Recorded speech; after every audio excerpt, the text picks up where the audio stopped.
Bon, voilà, bonjour à tout le monde.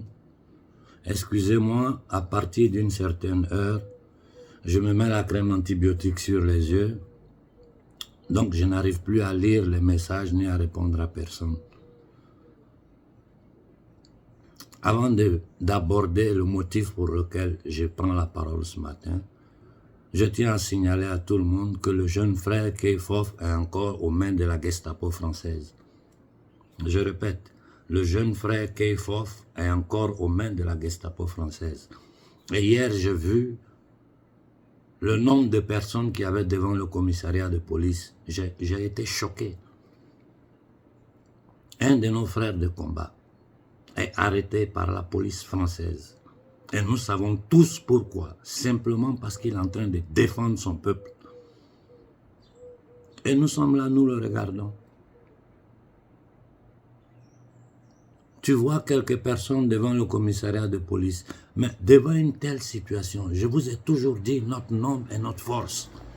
S'il y avait 1000 personnes devant ce commissariat de police là, Keifof, aujourd'hui là, il était dehors. Nous de la diaspora, nous aussi. Ce ne sont pas des acteurs de cinéma. C'est des gens qui mettent la face pour notre peuple. Ce jeune garçon met la face pour son peuple, pour le Sénégal, pour l'Afrique. Là, il ne s'agit pas d'être d'accord ou ne pas être d'accord avec lui. Quand un de nous est attaqué, nous devons mettre à côté toutes nos différences.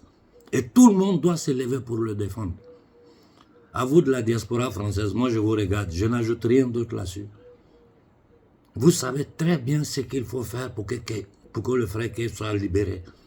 Toutes les fois qu'un parmi nous a été arrêté par la Gestapo, Rothschild de France, quand nous nous sommes levés, ils l'ont lâché.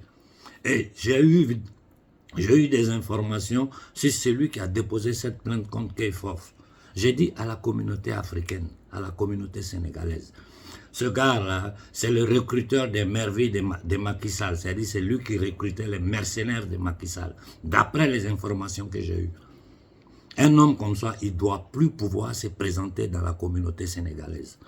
Il ne doit plus pouvoir se présenter dans la communauté africaine. Lui et sa famille doivent vivre reclus. Je répète, lui et sa famille doivent vivre reclus en France comme au Sénégal. Je m'arrête là. Vous savez, la semaine passée, on m'avait signalé le cas d'un de nos grands frères, un septagénaire, un homme qui a été une fierté pour toute l'Afrique. Un des plus grands footballeurs que l'Afrique n'ait jamais eu.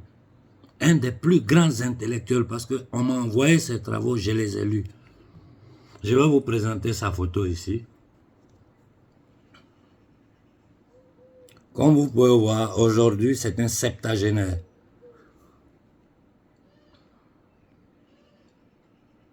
Voici sa photo ici, quand il a été meilleur joueur d'Isaïe.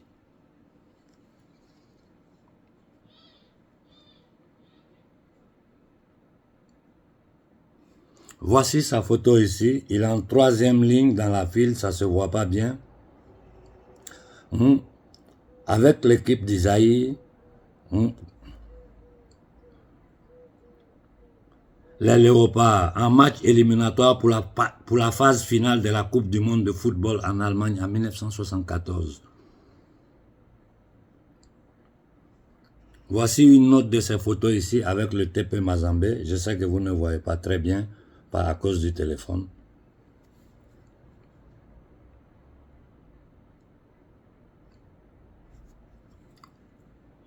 Cet homme a été une fierté pour l'Afrique. Même si les nouvelles générations ne le connaissent pas. Cet homme a été une fierté pour l'Afrique. Aujourd'hui, à cause de ses travaux, moi j'ai posté les PDF de tous ces livres sur mon canal Telegram. Si vous partez fouiller, vous allez les trouver. À cause de ses travaux, aujourd'hui, il est bloqué. Il a demandé, il est très malade. Il a demandé le visa au Mexique, à l'Irlande, à Chypre, à la Roumanie, à la Géorgie, à l'Albanie, au Kosovo, même à la Malaisie. Il a demandé 2 fois le visa à Kinshasa, 2 fois à Brazzaville, pour sortir, pour se soigner. Quelqu'un qui a plus de 70 ans aujourd'hui. Une fierté africaine. Quand les frères du Congo m'ont contacté pour m'expliquer le cas, j'ai pris le temps d'abord d'aller jeter un coup d'œil sur ses travaux. J'ai lu quelques pages de ses livres, j'ai arrêté, j'ai compris pourquoi. Ce monsieur est bloqué sous le veto de Kagame. De Kagame et du président du Congo. Il ne faut pas qu'il sorte de là, il faut qu'il meure malade. Parce que c'est que ce monsieur a osé écrire là. Les Occidentaux ne peuvent pas supporter ça. Moi, j'ai dit aux frères congolais du combat, j'ai dit, il s'appelle Prosper Ndoumbé Pelé. Il était surnommé Pelé. J'ai dit aux frères congolais, aujourd'hui nous avons deux choses que nous pouvons faire.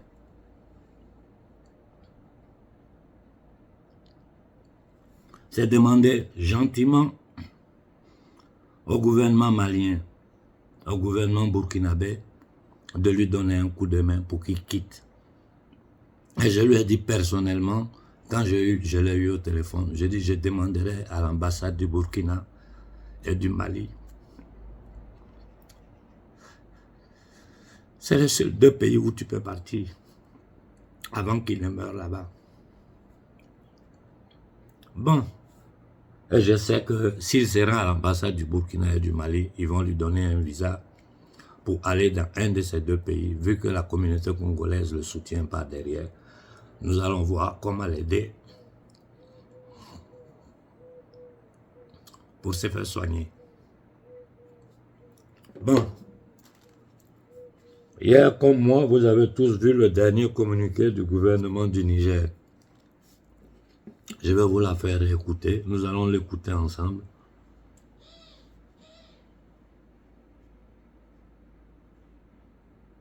Pour la sauvegarde de la patrie et le gouvernement du Niger rappelle les liens ancestraux qui lient le peuple du Niger au peuple frère du Bénin, avec lequel nous avons les mêmes populations et les intérêts communs. Ces liens devenus institutionnels ont facilité la signature d'un accord de coopération militaire entre nos deux pays.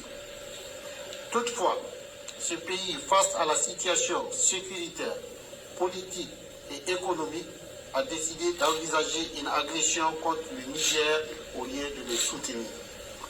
En effet, la République du Bénin a autorisé le stationnement de militaires mercenaires et matériel de guerre dans la perspective d'une agression voulue par la France en collaboration avec certains pays de la CEDEAO contre notre pays, malgré l'accord de coopération militaire du 11 juillet 2022 liant nos deux États.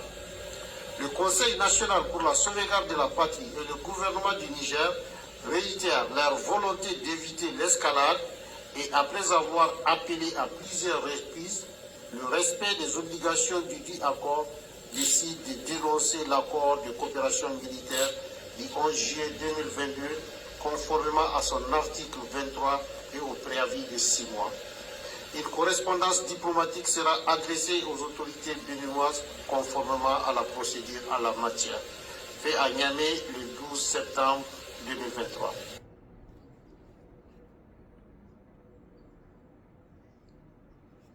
Bon, à nos frères du Bénin, qu'est-ce que vous allez faire?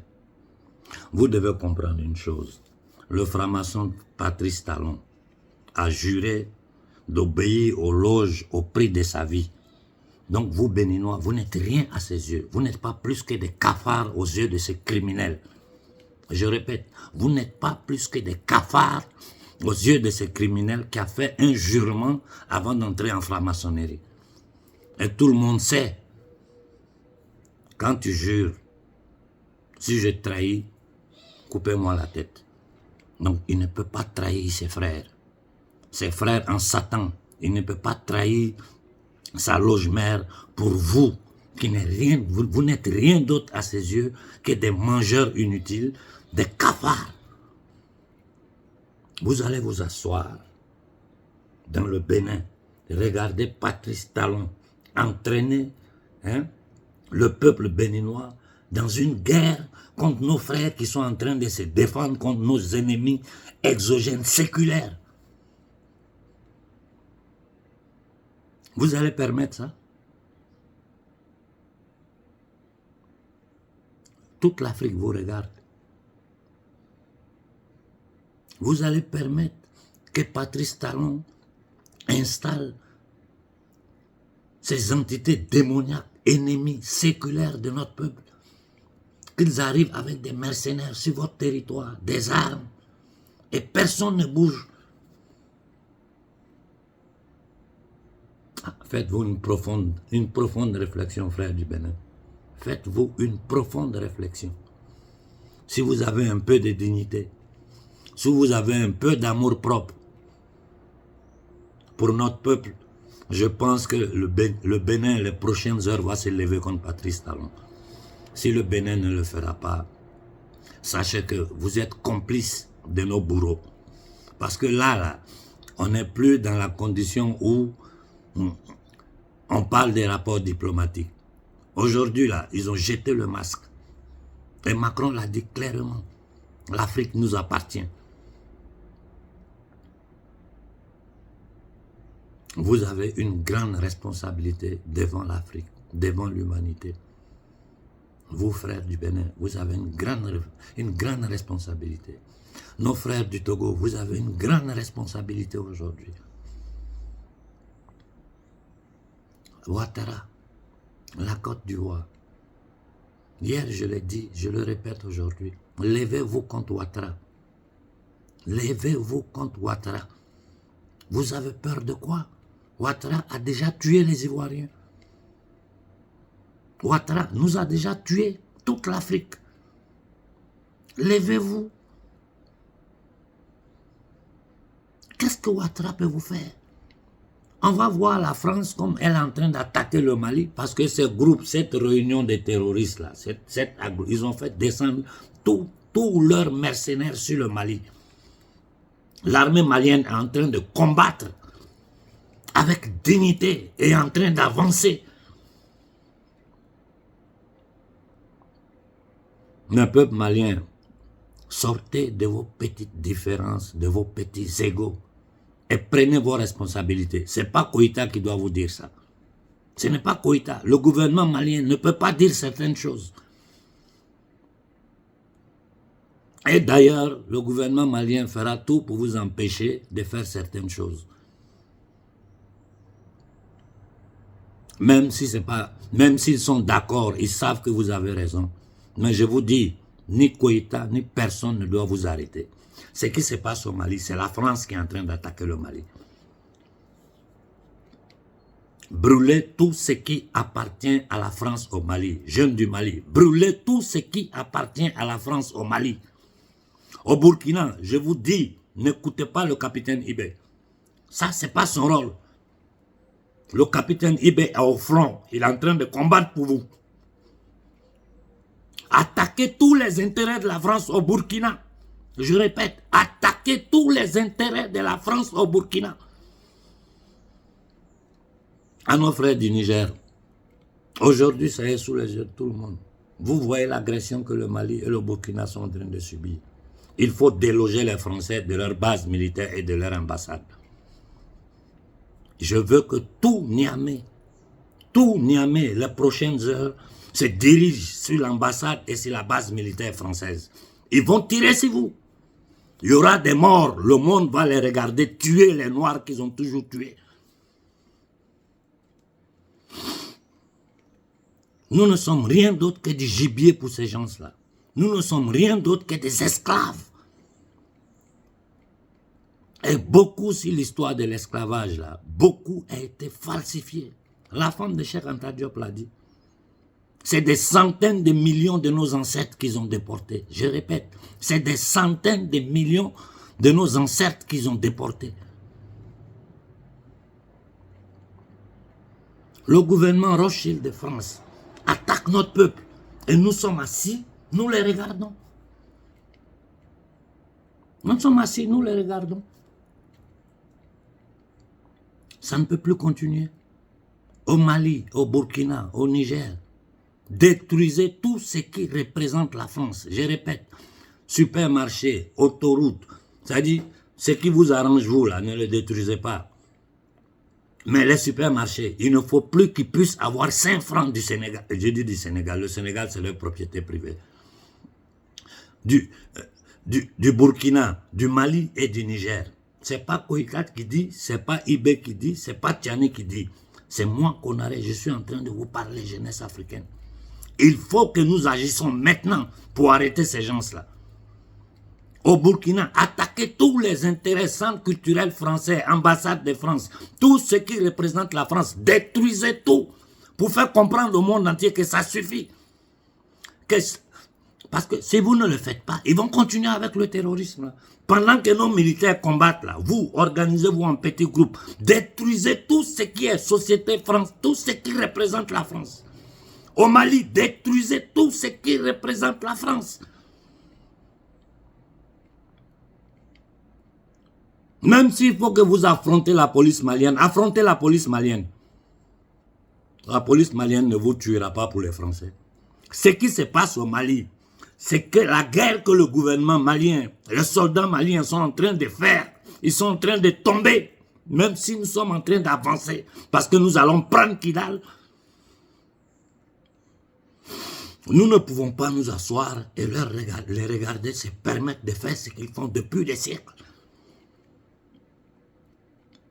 N'attendez pas le gouvernement, n'attendez pas association, groupe, tout ce genre-là, tout ce monde-là, les associations, ils sont dans leur connerie. Vous, jeunes du Mali, je suis votre grand frère, je suis votre père, je suis le grand-père de certains parmi vous. Moi, je connais ces gens-là. Il y a une seule façon de les arrêter. Détruisez tout ce qui représente la France au Mali. Même s'ils ont un avion garé dans un aéroport, brûlez ça. Détruisez tout.